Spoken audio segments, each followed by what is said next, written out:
요셉이 이끌려 애굽에 내려가매 바로의 신하 친위대장 애굽 사람 보디발이 그를 그리로 데려간 이스마엘 사람의 손에서 요셉을 산이라. 여호와께서 요셉과 함께 하심으로 그가 형통한 자가 되어 그의 주인 애굽 사람의 집에 있으니 그의 주인이 여호와께서 그와 함께 하심을 보며 또 여호와께서 그의 범사에 형통하게 하심을 보았더라. 요셉이 그의 주인에게 은혜를 입어 섬김에 그가 요셉을 가정 총무로 삼고 자기의 소유를 다 그의 손에 위탁하니 그가 요셉에게 자기의 집과 그의 모든 소유물을 주관하게 한 때부터 여호와께서 요셉을 위하여 그 애굽 사람의 집에 복을 내리심으로 여호와의 복이 그의 집과 밭에 있는 모든 소유에 미친지라. 주인이 그의 소유를 다 요셉의 손에 위탁하고 자기가 먹는 음식 외에는 간섭하지 아니하였더라. 요셉은 용모가 빼어나고 아름다웠더라. 그 후에 그 주인의 아내가 요셉에게 눈짓하다가 동침하기를 청하니 요셉이 거절하며 자기 주인의 아내에게 이르되 내 주인이 집안의 모든 소유를 간섭하지 아니하고 다 내 손에 위탁하였으니 이 집에는 나보다 큰 이가 없으며 주인이 아무것도 내게 금하지 아니하였어도 금한 것은 당신뿐이니 당신은 그의 아내임이라. 그런즉 내가 어찌 이 큰 악을 행하여 하나님께 죄를 지으리이까. 여인이 날마다 요셉에게 청하였으나 요셉이 듣지 아니하여 동침하지 아니할 뿐더러 함께 있지도 아니하니라. 그러할 때 요셉이 그의 일을 하러 그 집에 들어갔더니 그 집 사람들은 하나도 거기에 없었더라. 그 여인이 그의 옷을 잡고 이르되 나와 동침하자. 그러나 요셉이 자기의 옷을 그 여인의 손에 버려두고 밖으로 나가매 그 여인이 요셉이 그의 옷을 자기 손에 버려두고 도망하여 나감을 보고 그 여인의 집 사람들을 불러서 그들에게 이르되 보라, 주인이 히브리 사람을 우리에게 데려다가 우리를 희롱하게 하는도다. 그가 나와 동침하고자 내게로 들어오므로 내가 크게 소리 질렀더니 그가 나의 소리 질러 부름을 듣고 그의 옷을 내게 버려두고 도망하여 나갔느니라 하고 그의 옷을 곁에 두고 자기 주인이 집으로 돌아오기를 기다려 이 말로 그에게 말하여 이르되 당신이 우리에게 데려온 히브리 종이 나를 희롱하려고 내게로 들어왔으므로 내가 소리질러 불렀더니 그가 그의 옷을 내게 버려두고 밖으로 도망하여 나갔나이다. 그의 주인이 자기 아내가 자기에게 이르기를 당신의 종이 내게 이같이 행하였다 하는 말을 듣고 심히 노한지라. 저는 이 본문의 말씀을 묵상하면서 요셉이 하나님의 특별 훈련을 받고 있다는 생각을 할 수가 있었습니다.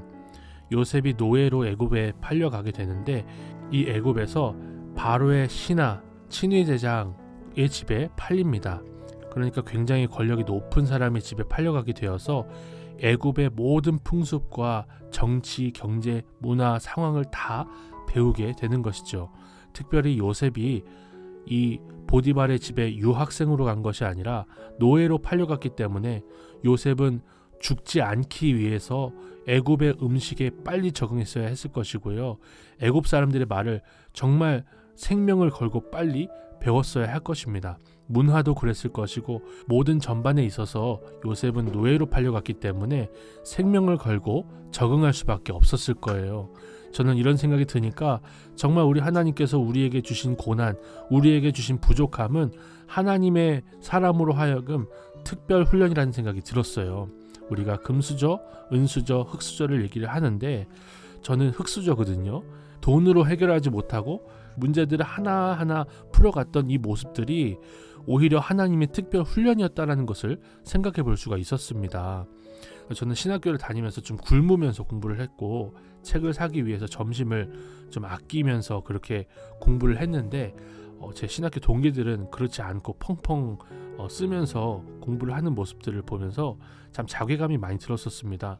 그런데 오히려 그 과정과 그 어려움을 통해서 요셉이 노예로 팔려갔기 때문에 더 총리로서 잘 준비됐던 것처럼 저의 어려움을 통해서 더 하나님이 저를 잘 훈련시키신 것 아닌가라는 생각이 들어서 오히려 하나님께 감사해야 될 부분이구나 라는 적용을 해볼 수가 있었어요. 또 저는 요셉이 너무나 성실한 사람이었다는 것을 생각해 볼 수 있었습니다. 요셉이 보디발의 가정의 가정 총무로 모든 것을 다 주관하게 됩니다. 그런데 여기서 요셉이 너무나 성실했다는 것을 단적으로 보여주는 예가 나와요. 주인의 아내 사모님이 요셉을 유혹해서 동침하려고 하는 그런 사건 가운데 요셉이 했던 고백이 정말 성실하게 이 일을 감당했다는 것을 단적으로 보여주고 있습니다.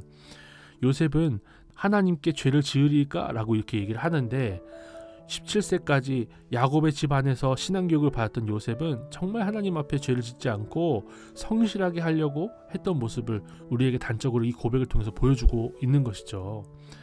하나님이 형통하게 하셨기 때문에 그저 그 자리에 올라갔던 것이 아니라 성실하게, 이렇게나 성실하게 하나님 앞에서 죄짓지 않게 살려고 노력을 했기 때문에 요셉이 이 자리에 올 수 있었던 것입니다. 특별히 저는 목회자로서 하나님 앞에서 죄를 짓지 않기를 원합니다. 정말 성실하게 영혼들을 보살피기를 원합니다.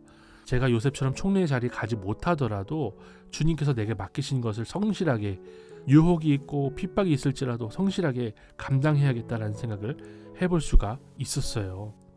아닌 것은 아니라고 이야기할 수 있고 아닌 것이 아니라고 이야기한 것 때문에, 옷을 버려두고 도망간 것 때문에 오히려 감옥에 갇히게 되었지만 하나님이 함께 하시는 그 자리, 어려움을 당해도 주님 앞에 죄짓지 않는 그 사람을 우리 주님께서 얼마나 귀하게 쓰시는지를 오늘 본문을 통해서 확인할 수 있었습니다.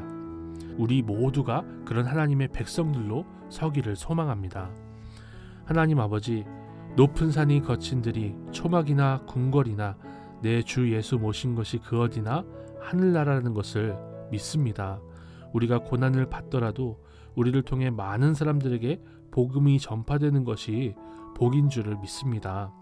우리도 요셉처럼 하나님 아버지 앞에서 양심을 지키는 인생을 살게 하옵소서. 예수님의 이름으로 기도드립니다. 아멘.